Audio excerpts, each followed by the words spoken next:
সুপ্রভাত বন্ধুরা, কেমন আছো? বাবা দেখো কেমন মেঘ করেছে। বৃষ্টি তো হচ্ছে একটু, রাতে কিন্তু ভালো বৃষ্টি হয়েছিল।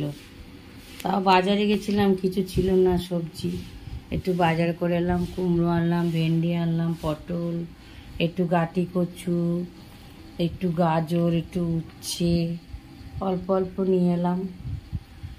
আর শুধু মাছ নিয়ে এসছি, একটু তেলাপিয়া আর তোমার লোটে মাছ। আজকে একটু সস্তা পেলাম তাই অল্প একটু লোটে মাছ নিয়ে এসেছি। এখন বসে পড়েছি, চিন্তা করছি কি করব। করতে তো হবে। এখন টিফিনে ডাল আর রুটি করে দিলাম, ছোলার ডাল করে দিলাম আর একটু রুটি করে দিলাম। এবার দেখি কি করব, চিন্তা করছি বসে। ঠিক আছে বন্ধুরা, দেখি কি করা যায়, তারপর তোমাদেরকে দেখাচ্ছি। ভাবলাম ধোকাটা আজকে করে ফেলি। আজকে আর মাছ করিনি তো, তুলে রেখেছি।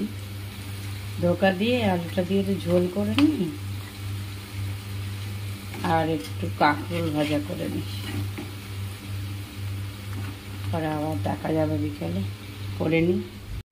রান্নাটা আমার হয়ে গেছে বন্ধুরা, গ্যাস ফ্যাস পোছা হয়ে গেল।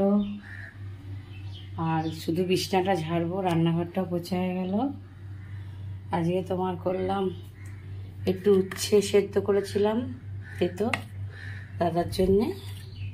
আর ছোলার ডালটা তো বললাম সকালেই করেছিলাম, ছোলার ডাল একটু নারকেল দিয়ে। আর তোমার কাঁকরোলটা ভেজেছি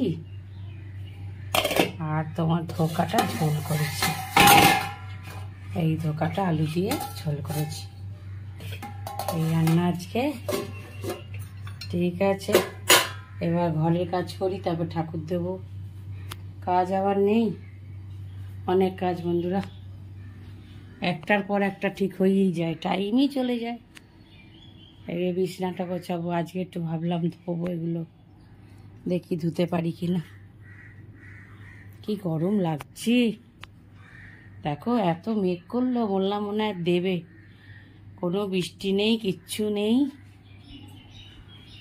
ঠিক আছে, রাখছি বন্ধু, আবার কাল দেখা হবে।